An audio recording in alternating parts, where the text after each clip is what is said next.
자, 지금부터 진심법문을 시작하겠습니다. 자, 오늘 이 시간은 여러분들과 함께 불교 수행 과정이나 또 지금까지 진심법문을 시청하신 그 내용에 의문점이 생긴 부분들을 가지고 질문을 받고 적석에서 상담하는 그런 시간을 갖도록 하겠습니다. 이 우리 마음이라고 하는 것은 여러 구조가, 마음의 종류가 중첩되어 있는 존재이고, 또 사람이라고 하는 존재 역시도 여러 가지가 중첩되어서 사람으로 만들어져 있는 입장이다 보니까 아주 다양한 표현들이 나오고 있지만, 그래서 사람들은 자기 자신에 대해서 딱히 나는 어떤 존재다라고 이렇게 정의를 잘 내리기 어려운 것이 사실이에요. 그래서 부처님께서는 사람이라는 존재를 이제 오온이라고 표현합니다.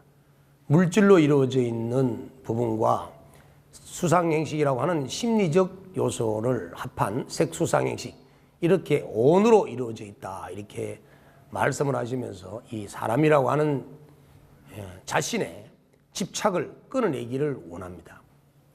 제가 말씀드리고 싶은 것은 우리 몸은 물질, 음식, 찌꺼기들로 만들어진 몸과, 그 다음에 에너지로 만들어져 있는 몸과, 또 빛으로 만들어져 있는 몸과, 그리고 이 생각이라고 하는 산형, 기억 정보들로 이루어져 있는 몸과, 그리고 본래 청정한 마음의 몸, 이렇게 5가지가 중첩되어 있는 것이 사람이라고 하는 겁니다.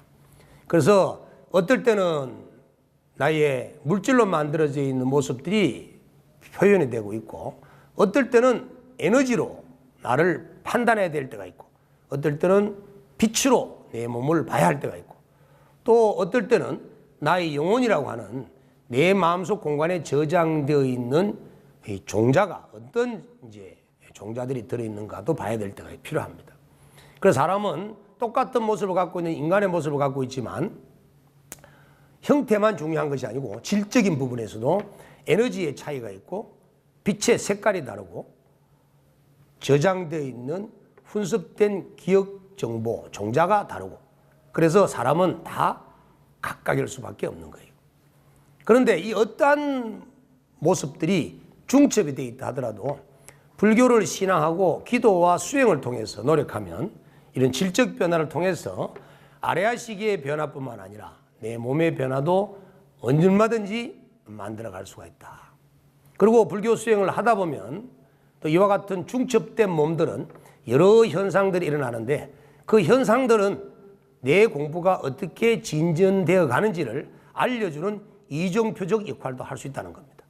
그래서 이 불교 수행을 하는 과정 속에서 몸의 현상 하나까지도, 에너지의 변화 하나까지도, 내 마음의 심리적 흐름 하나까지도 그냥 간과해서는 안 된다는 거예요. 그래서 어떨 때는 짜증이 나고, 어떨 때는 마음이 즐겁고, 어떨 때는 몸이 무겁고, 어떨 때는 몸이 가볍고, 이것이 왜 그런 조화가 일어나고 있는가 하는 부분들은 불교를 신앙하고 실천하는 수행자라면 정확하게 공부를 통해서 이해하시면서 해나가셔야만이 바른 공부를 할 수가 있습니다. 지난 시간에 우리 마음속에 들어있는 이 가장 깊은 마음인 아레아식이라고 하는 이 마음에 대한 부분을 중점적으로 설명을 했는데, 이 아레아식이란 마음은 어떠한 마음이냐면은 영원한 우리의 본래 마음입니다. 그 마음이 무명으로 인해서, 어리석음 미혹된 마음으로 인해서 이 청정한 마음이 무명업식을 일으켜버리는 생멸하는 마음으로 바뀌었지만, 생멸하는 마음의 바탕에는 영원한 진여 본성을 그대로 가지고 있는 마음이기 때문에 이 아레아식의 마음은 생멸의 마음과 영원한 마음 2가지를 함께 가지고 있는 마음이다, 이렇게 이해하셔야 되고, 그리고 이것을 우리는 요즘 말로는 뭐라고 얘기를 하냐 하면 무의식이라고 합니다. 무의식. 이 무의식은 우리가 일으키고 있는 의식의 저변에 그대로 흐르고 있습니다. 끝없이. 삼라만상이 어떠한 변화를 일으키고 어떠한 모습을 만들고 현상을 나타낸다 하더라도 이 저변에 깔려있는 무의식이 없다면 현상세계는 만들어질 수가 없습니다. 왜냐하면 허공에 눈에 보이지 않는 아무것도 없는 것처럼 보였던 곳에서 어떠한 생명체가 탄생이 되고 물질이 변화가 일어날 때는 그 속에는 생이라는 것이 있다는 겁니다. 태어나려고 하는 모습을 낮추려고 하는 그러한 의지가 있다는 거예요. 그걸 생이라고 하는데 그 생이는 무의식 속에 들어있습니다. 만약에 이것을 우주활이라고 하는 빅뱅의 이론에 빗대 본다면 태초에 엄청난 에너지를 가지고 있는 소립자가 왜 폭발했는가? 폭발했던 이유가 바로 그 속에 의지가 있었기 때문에. 그 의지가 뭐냐면 바로 무의식이라는 겁니다. 여러분이 이 세상에 왜 왔느냐? 바로 의지가 있었기 때문에. 그 의지는 의식적 의지가 아니라 무의식적 의지라는 겁니다. 그래서 지금 이 우주 밖에 해와 달과 지구와 수많은 삼라만상 현상계를 저렇게 변화무쌍하게 만들어낼 수 있었던 그 원인도 의지가 있기 때문에. 그 의지는 어디 있느냐? 무의식에 들어있다는 거예요. 그래서 그 무의식은 우리가 볼 수 없고 만질 수 없고 느낄 수가 없어요. 왜? 의식이 지배를 하고 있기 때문에. 의식을 씌워야만 무의식으로 들어갈 수가 있습니다. 그런데 이 의식이 작동을 하려고 그러면 반드시 그 바탕에는 무의식이 없이는 또 의식이 일어나지 않습니다. 의식을 쫓아서 분별하고 차별하고 항상 헤아리면 삶이 고통스러워지고 힘들어집니다. 괴로워집니다. 그런데 이런 분별적 의식을 멈추고 이런 무의식 세계로 침잠하고 속으로 들어갈 때 우리는 행복을 느낄 수 있고 평안을 느낄 수가 있습니다. 왜? 그 무의식의 세계는 요동치는 세계가 아니에요. 모든 이 세상 삼라만상 우주 밖의 모든 종자를 다 머금고 있고 모든 정보를 다 가지고 있는 그 무의식이 이 우주 밖에를 탄생시켰고 여러분들을 탄생시켰고 그 탄생시켰던 무의식이 여러분의 생명체를 맞이하다 보니까 나는 사람이네 라고 하는 생각을 하고 그 무의식이 짐승의 몸을 가지면 나는 짐승이네 라고 하는 이러한 생명체적 모습이 나타나는 거예요. 그래서 부처님께서는 이러한 도리를 아셨기 때문에 아상, 인상, 중생상, 수자상이라고 하는 사상을 버리라고 했습니다. 나는 사람이라는 생각, 나는 중생이라는 생각, 나는 내라는 생각, 나를 제외한 남은 남이라는 생각, 이렇게 남과 나를 대립하는 이런 생각은 의식적 분별에서 일어나는 것이지 무의식의 자리에서는 너 나가 없는 하나의 자리, 오직 한마음의 자리밖에 없다는 거예요. 그래서 그 자리는 일심이라고 그러고 한마음이라고 그러고 그 자리를 일러서 우리는 진여 본성이라고 하는 겁니다. 지금 우리가 진여 본성을 깨쳐야만이 견성성불하는 거예요. 의식을 아무리 깨쳐봐야 중생밖에 안 되는 것이고 중생의 마음을 쉬고 의식을 멈추어서 내면 깊숙이 면면이 끝없이 영혼이 흐르고 있는 이런 생명적 근원 자리인 이런 무의식을 우리가 깨칠 수 있을 때 우리는 참나를 발견했다. 견성을 했다. 성불했다. 진여본성을 깨달았다. 이렇게 할 수 있는. 그러면 이 진여본성의 그 무의식은 저 멀리 있는 것이 아니고 어디 다른 곳에 숨겨놓은 것이 아니고 이 우주 밖에 그대로 흐르고 있기 때문에 여러분들은 그 무의식의 한마음 세계를 한 번도 떠난 적이 없는 거예요. 과거부터 현재 미래까지도. 그런데 우리는 보지 못하고 듣지 못하기 때문에 자꾸 다른 데서 찾으려고 하는 분별심이 일어나는데 그 분별심을 일러서 우리는 무명이라고 합니다. 무명. 부처님께서는 이 세상의 이 중생세계에 괴로움이라는 것은 왜 일어났느냐. 생로병사 우비고내라고 하는 괴로움의 그 원인은 태어났기 때문에. 태어난 것은 왜 태어났느냐 보니까 바로 무명이 있었기 때문에. 어리석음이 있었기 때문에. 집단 무의식이 아니라 집단 무의식을 포함한 한마음이라고 하는 영원한 그 무의식을 우리는 알지 못하고 느끼지 못하고 발견하지 못했기 때문에 따로이 뭔가 있는가 싶어서 찾으려고 하는 의식적 분별 때문에 우리는 무명이 일어난 거예요. 그래서 생로병사 우비곤해의 괴로움을 멸하기 위해서는 반드시 무명을 제거해야 되는 겁니다. 그래서 부처님께서는 삼명을 얻으시고 무상정득정각을 깨우치실 때 영기법을 깨치셨는데 그 영기법의 지혜로 세상을 관조하니 모든 중생의 괴로움은 무명에서 비롯된 것이고 그 무명은 바로 우리의 아레아식이라고 하는 무의식 마음속에 훈습되어지는 종자들을 마음대로 집어넣고 마음대로 행해서 말과 생각과 행동들을 마음대로 한 그러한 탁한 종자들이 들어있기 때문에 이런 종자들이 무의식 속에서 계속 작동을 일으켜가지고 중생이 우리 세계로 끌어가는 업력이 되어버린 거예요. 그런데 무의식 속에 들어있는 이런 업력의 종자를, 날뛰는 종자를 없애버리면 윤회하지 않습니다. 그냥 무의식 세계에 그대로 있는 겁니다. 만약에 어떠한 날뛰는 뭔가 물질이 있다면 그 날뛸 수 있는 성질을 제거해버리고 나면은 그 물질은 그대로 가라앉아 있을 수밖에 없듯이 우리의 마음속에 들어있는 수많은 종자, 무의식 속에 들어있는 수많은 종자, 습기들, 훈습된 종자들을 업력들을 제거해버리면 우리는 윤회에서 벗어날 수밖에 없는 겁니다. 그러면 그 업력이 들어있다는 것은 뭐냐 하면 반드시 결과를 만들어내는 의지적 작용에 의한 원인이라는 거예요. 인과응보와 인과율과 인연의 법칙, 이런 연기성 법칙에서 반드시 결과를 만들어낼 수밖에 없는 그 원인을 우리는 업이라고 합니다. 업. 그래서 그 작용을 업력이라고 하는 거예요. 그래서 그 업력을 소멸시켜야 합니다. 그래서 우리가 업력을 만들어내고 인과응보라고 하는 이러한 반드시 과보를 유발시킬 수밖에 없는 그러한 원인의 업은 어디에서 비롯됐냐면은 한 생각에서 비롯된 것인데 그 한 생각이 뭐냐면 탐진치에 찌들어진 생각이라는 거예요.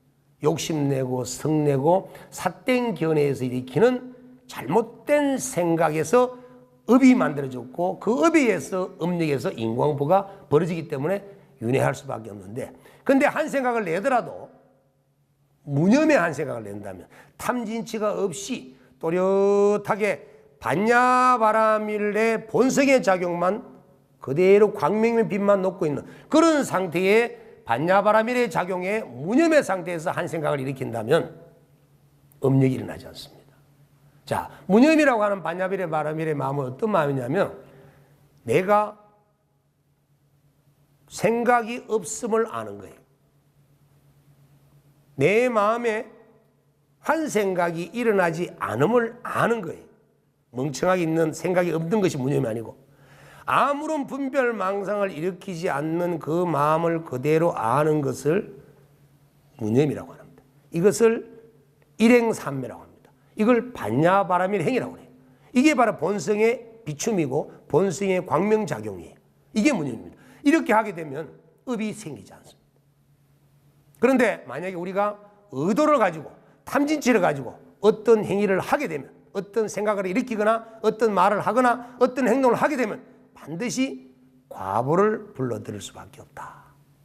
그래서 과보를 불러들일 수밖에 없는 업의 종자가 지금 나의 무의식 속에 너무나 많이 저장이 되어 있기 때문에 우리는 윤회를 끊어낼 수가 없는 거예요.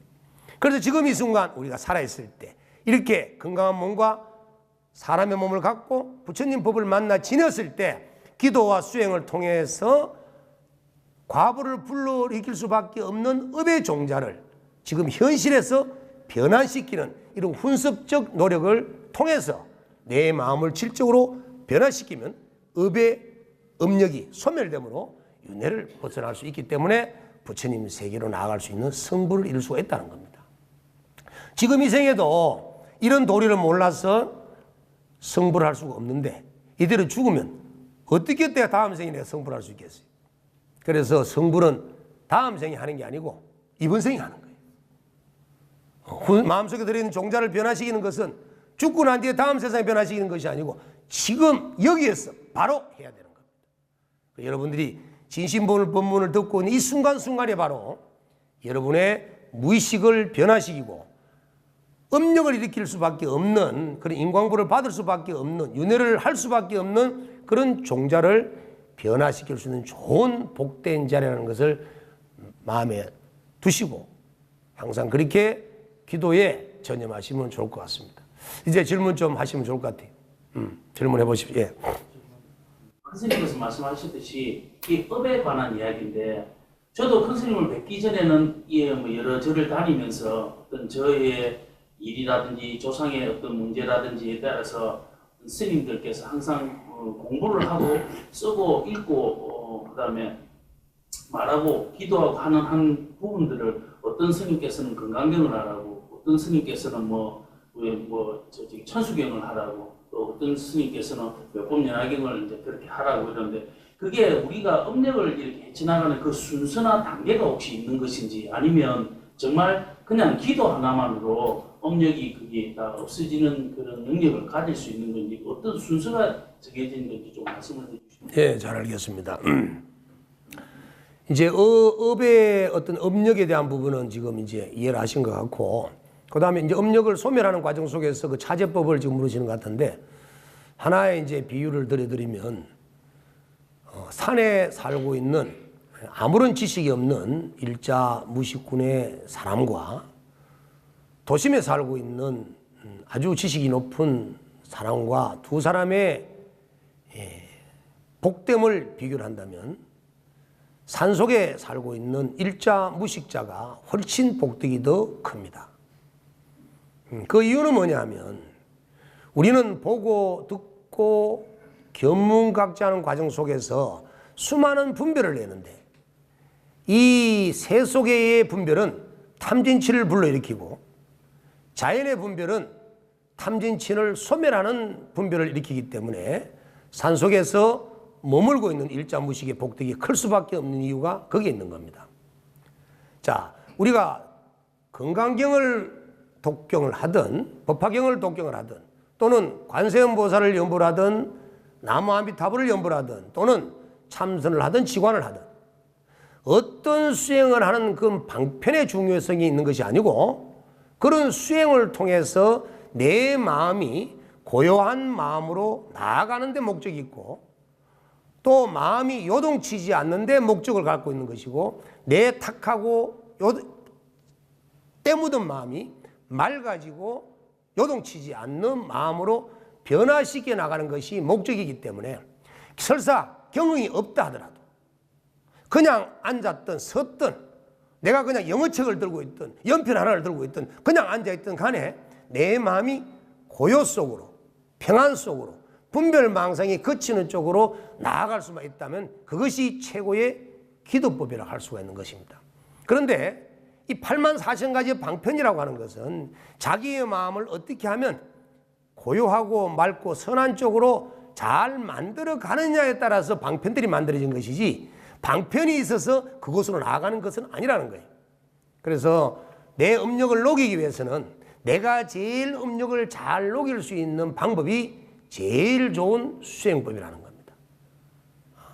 그래서 아무것도 잘 모를 때 그냥 순수하게 엄마만 찾아도 되고 아버지를 찾아도 되고 먹고 싶은 게 음식이 있으면 음식 이름을 찾아도 되고 이것도 다 염불과 같은 일심으로 가는 방법이에요.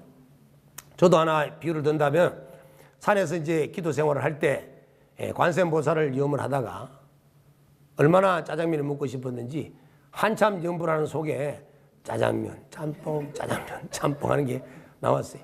근데 그 짜장면, 짬뽕을 해도 짜장면을 먹고 싶다는 생각이 일어난 것이 아니라 그것 또한 일념이 되더라는 겁니다. 그래서 내 입에서 나오고 있는 소리가 이것이 관세음의 이름이 나오든 지장의 이름이 나오든 짜장면의 이름이 나오든 내 마음만 올곧게 일념으로 가져갈 수만 있다면 그것은 올바른 정진이다. 그래서 너무 형식과 틀에 매이지 않고 자기 본성의 마음으로만 되돌아갈 수 있다면 그것이 진정한 업력을 녹이는 수행이지 않을까 생각합니다. 또 다음 분 질문하십시오. 네. 저희들이 왜 집에서 제사를 지낼 때 할머니, 할아버지 제사를 이렇게 합쳐서 지내고 있을 때가 있는데 그 부분에 대해서 합쳐도 괜찮은 건지, 또 집에서 지내는 거랑 절에서 이렇게 불공식으로 제사를 지내는 거랑 어떤 차이점이 있는지. 자, 지내는 것과 안 지내는 것 차이는 분명히 있습니다. 지낼 수 없으면 못 지내는 거고, 지낼 수 있으면 지내는데, 지내는 것과 안 지내는 것에 대해서는 결과가 분명히 차이가 있다는 겁니다. 자, 먼저 제사를 안 지내면 아무런 복덕에 대해서는 좋아질 것이 없겠죠. 그냥 그대로겠죠. 자기의 성건 복덕이 사라질 일이 없겠죠.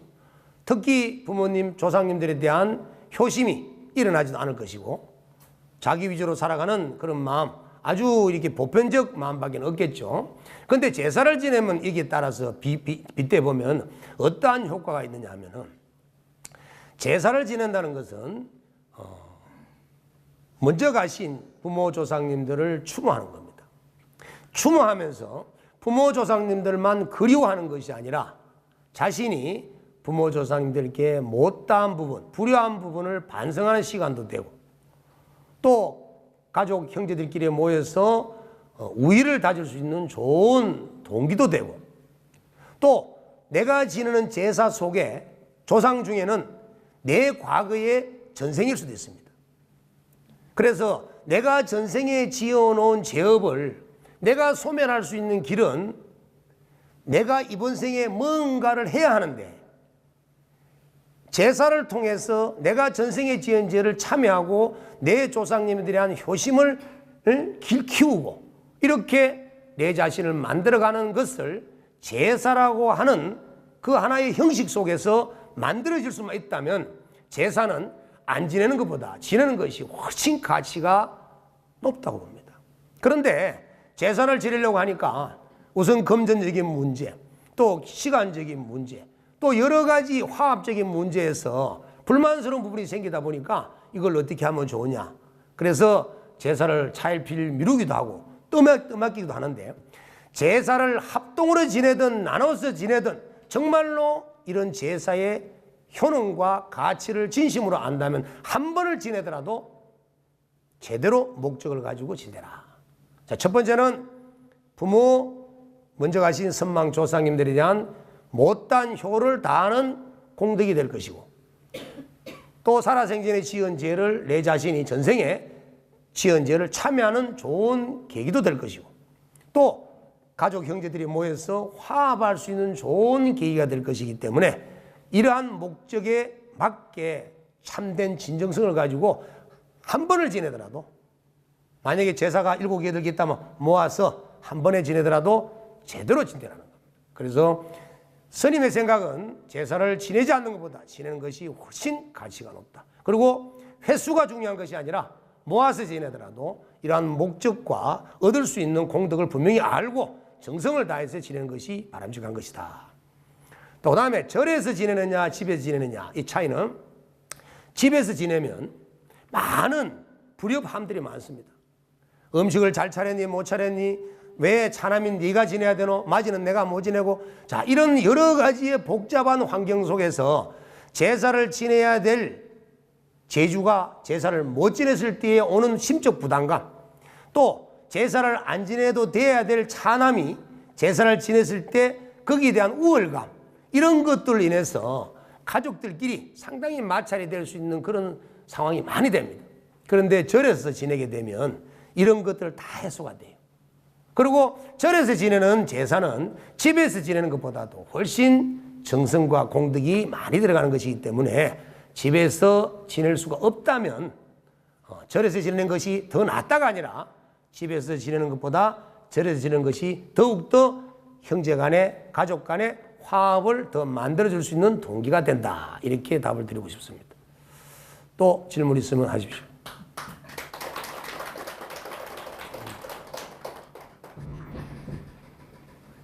저희 시댁에서 네. 그때 그 조상님 제사 2개랑 어머님, 아버님 제사를 이렇게 합쳐서 이렇게 지내는데, 누구도 그렇게 지내도 되는 것인지. 아까 말씀드린 것처럼 합해도 관계는 없습니다. 자, 왜 그러냐 하면 이제 제사를 지내는 것은 유교적 관점에서 우리가 효를 다하는 효심에서 제사를 지내는 것이 이제 풍습이 이루어진 것이고, 불교에서는 사람이 죽으면 49일 안에 중음신으로 나아가서 또 49일 동안에 환생을 하는 또는 다른 세상으로 인광보를 받아버리는 그러한 결과를 예측하고, 또 설사 중음신 49일 동안에 중음신으로의 몸을 못 벗는다 하더라도 언젠가는 또 과보가 이것이면 윤회를 할 수밖에 없는 존재라고 보기 때문에 오랜 제사를 지금 현재까지 그런 지낼 필요는 없다는 거예요. 그런데 제사를 지내는 것으로 핑계 삼아서 아까 말씀드린 것처럼 뭐 생일상을 차리든 또 무슨 잔치상을 차리든 제사상을 차리든 그걸 통해서 뭔가 복덕된 그런 목적을 이룰 수 있는 그런 화합된 행위라면 좋지만, 이것이 부담스럽고 형제 간에 가족 간에 뭔가 불협화합이 일어날 수 있는 그런 위험성이 있는 그런 제사라면 줄이는 것이 낫습니다. 그래서 제사가 7개, 8개 된다 하더라도 그걸 낱낱이 하는 것보다는 하나로 모아서 한 번이라도 제대로 화합된 자리를 조상 추모제 이렇게 해서 한 번 지내는 것이 더 바람직하지 않느냐라고 봐집니다. 합해도 괜찮습니다. 우리는 일상생활 속에서 내가 어떤 생각의 패턴을 가지고 있느냐, 어떠한 마음가짐을 갖고 있느냐, 이게 따라서 이미 내 뇌는 형성이 돼가고 만들어진 것이에요. 그렇게 만들어진 뇌는 계속 나에게 생각을 불러일으킵니다. 그래서 우리는 한 생각이 일어나면 일파만파가 되어서 생각을 걷잡을 수가 없습니다.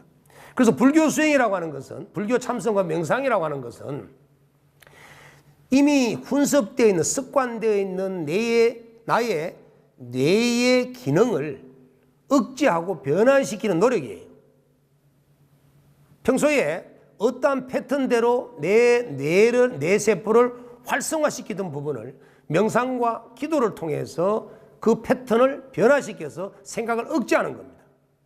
자, 이렇게 해서 자기 자신을 만들어 가는데, 그것은 내가 지금 내 뇌의 패턴이 만들어질 때까지는 많은 시간이 걸려서 패턴이 만들어진 것처럼 뇌의 패턴을 변화시키려고 그러면은 많은 시간을 통해서 노력과 습관과 훈습을 시켜야만 뇌를 조절할 수가 있습니다. 그런데 그렇게 뇌를 시켜서 만들려고 하는데 매일 생활 자체가 매일 아침 출근해서 퇴근 때까지 직장 생활 속에서 똑같은 걸 봐야 하는 사람은 그 생각 속에서 벗어나기가 상당히 어렵습니다. 자, 그래서 이걸 어떻게 해야 하느냐 하면은, 어떤 생각이든 일어나면 그 생각을 눌러놓고 한쪽으로 치워놓으면 안 된다는 거예요. 그것은 반드시 저녁이 다 어떤 시간이 되면 밀려 들어옵니다. 그래서 생각은 일어날 때마다 그것을 숨겨놓고 눌러놓고 감춰놓을 것이 아니라 바로바로 적석적석해서 해결해야 되는데, 자, 매 순간을 어떻게 습관을 들이냐면, 어떤 생각이 딱 일어나면 내가 생각을 일으키고 있네 하는 걸 아는 거예요. 자, 알면은 이것이 이제 줄어듭니다.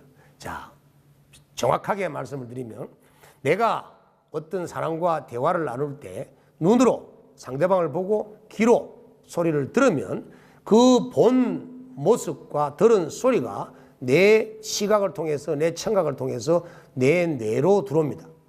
들어오면 내 마음속에서 느낌이 일어납니다. 그 느낌이 좋다, 또 나쁘다, 또 세 번째는 좋은 것도 아니고 나쁜 것도 아니다 하고, 제일 첫 번째 느낌 감수작용이 일어납니다. 그 감수작용이 일어나면 그 다음에 일어나는 것이 뭐냐 하면, 그 보고 들은 것에 대해서 분석하고 분별하기 위해서 내 과거의 기억을 떠올려야 됩니다.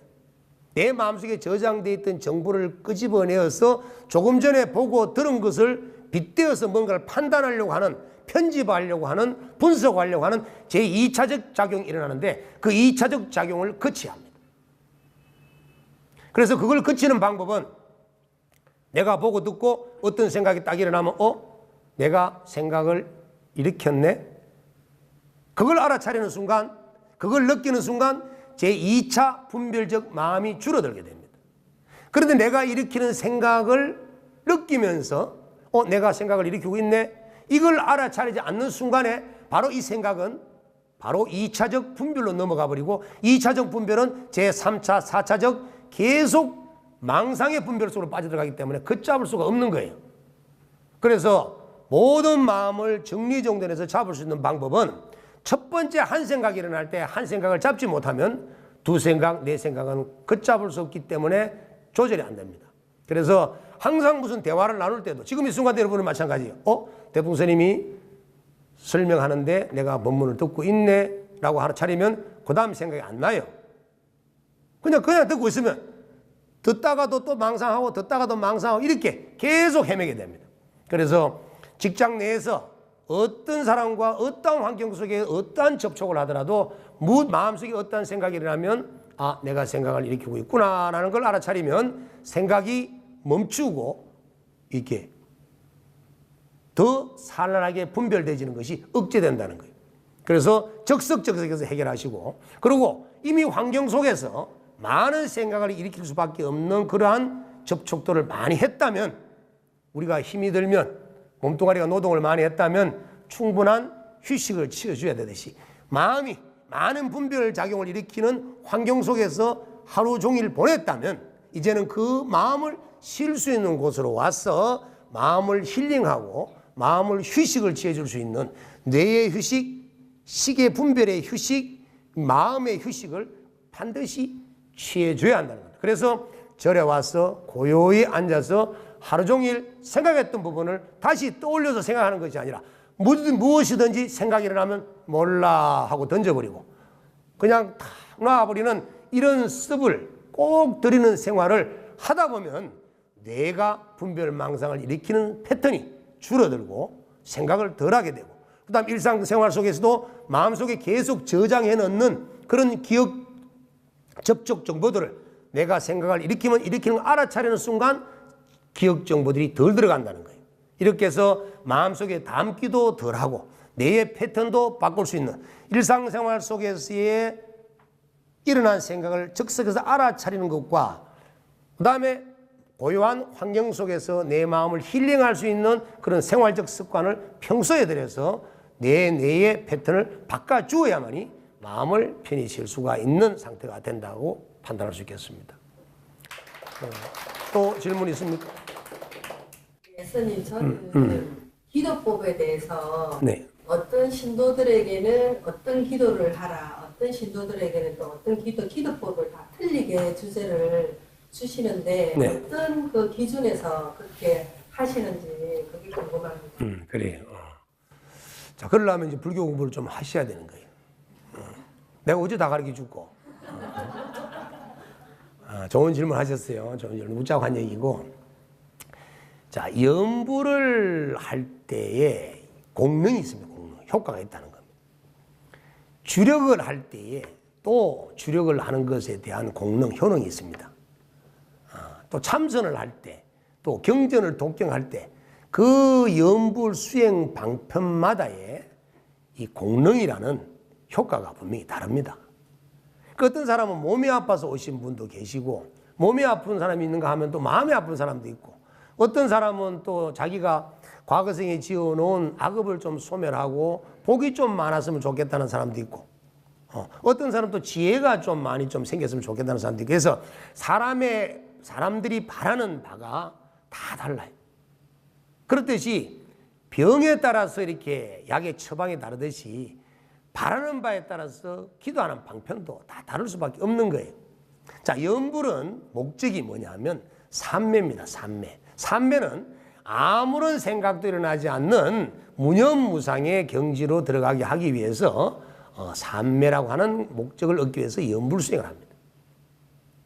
그 다음에 주력은 우리가 신묘장군 다란이라든지 온반의 반매음이라든지 이런 진언들을 열심히 외워서 이렇게 주력을 중점으로 하는 그 효능은 바로 내가 과거생에 지은 업을 소멸하는 길이에요. 업장소멸입니다. 업장소멸은 이 주력을 통해서 소멸할 수 있기 때문에 그래서 업장을 소멸하는 거예요. 그 다음에 이제 참선이라고 하는 것은 바로 또 지관이나 이런 선정수행들은 자기의 진여 본성을 어떤 복덕을 바라는 것이 아니라 자기의 참나를 깨닫고 자기의 진여 본성을 발현시키기 위해서 수행하는 것이, 그리고 부처님의 경전을 독경하고 강경하고 경전을 탐독하는 것은 나는 깨치지는 못했지만 부처님의 지혜를 배우고자 경전을 읽는 겁니다. 자, 이렇게 해서 그 수행의 종류마다 차제법마다 공능이 다르지만 한결같이 주어지는 것은 공통적인 것이 있습니다. 그것이 뭐냐면 가피라는 거예요. 경전을 읽든 연부를 하든 주력을 하든 참선을 하든 지극정성을 다해서 일념을 하게 되면 반드시 제불보살님의 가피가 반드시 주어지게 됩니다. 왜 제불보살님의 가피가 주어지냐면 여기에는 과학적 근거가 있습니다. 여러분들이 지금 눈에 보이지 않는, 눈으로서 볼 수가 없지만 이제 이런 휴대폰이나 또는 그 TV 매체를 통해서 많은 전파가 있음을 알 수가 있잖아요. 자, 예를 들어서 만약에 어떤 특별한 우리가 공영방송을 보려고 하면 특별한 채널을 돌려야만이 그 전파를 받아서 볼 수가 있고, 또 휴대폰으로 가지고 어떠한 데이터를 받으려고 그러면 그 데이터의 프로그램을 열어줘야만이 그 데이터를 전송받아서 내가 얻고자 하는 것을 얻을 수가 있습니다. 이와 같이 이 온 우주 법계에는 아까 말씀드렸던 것처럼 이 무의식 속에는 부처님의 세계, 불보살님의 세계, 영각의 세계, 성문의 세계, 그 다음에 욕계, 색계, 무색계, 천의 세계, 그 다음에 인간의 세계, 수라의 세계, 아기의 세계, 축생의 세계, 이 지옥의 세계, 이 10법계의 세계가 우주 법계에 쫙 펼쳐져 있으면서 그 차원차원마다 거기에 해당되는 지옥에서부터 부처님의 세계까지의 중생세계와 성인의 세계가 펼쳐져 있습니다. 그러면 내 마음이 어떠한 코드를 갖느냐? 내가 탐욕을 일으키면 탐욕의 귀신들이 달라들어올 것이고, 내가 성냄을 일으키면 지옥의 중생들이 달라들어오고, 내가 자비로운 마음을 내게면 불보살님들이 나에게 강림을 하게 될 것이고, 이렇게 내 마음은, 내 몸과 마음은 안테나와 같은 역할을 갖고 있기 때문에 내가 어떤 마음의 채널을 바꿔주느냐에 따라서 이 무의식 세계의 우주법계에 현현한 수많은 기운들을 나와 함께 감응되게 할 수 있는 길이 있기 때문에, 그래서 우리가 연부를 하든 주력을 하든 참선을 하든 강경을 하든 일심을 한다면 그 일심은 고요한 마음이고 탐진치 삼독심을 소멸하는 마음이기 때문에 최소한 성문과 영각과 보살과 부처님의 성자들의 성인들의 마음을 함께 감응할 수 있는 채널이 되기 때문에 가피가 안 이루어질 수가 없는 거예요. 그런데 기도를 하다가 욕심을 내고, 기도를 하다가 또 성질을 내고, 기도를 하다가 나태함을 내고, 기도를 하다가 별짓을 다 하면 그에 따르는 수많은 우주법계의 영령들이 텔레파시가 전달되기 때문에 내 또한 망가질 수가 있다는 거예요. 그래서 똑같은 무의식의 한마음 속에서 내가 부처를 불러들이면 내가 부처가 되는 것이고, 내가 마구니를 불러들이면 내가 마구니가 되는 거예요. 마구니가 오는 세계도 부처가 오는 세계도 그 자리는 한 자리라는 겁니다. 그리고 그 자리를 불러들이는 역시도 같은 자리라는 거예요. 그래서 이 우주법계는 이와 같은 한량없는 성자 제불보살님의 세계와 지옥 중생의 세계가 펼쳐져 있는데 내가 어떤 마음으로 그 채널을 확보하느냐 상당히 중요한 겁니다. 그런데 아무리 연부를 하고 주력을 하고 참선을 하고 강경을 한다 하더라도 탐진치를 일으키는 마음에서 겟세라 세라 하고 연부를 기도를 한다면 이놈은 기도는 말짱 도루묵이다.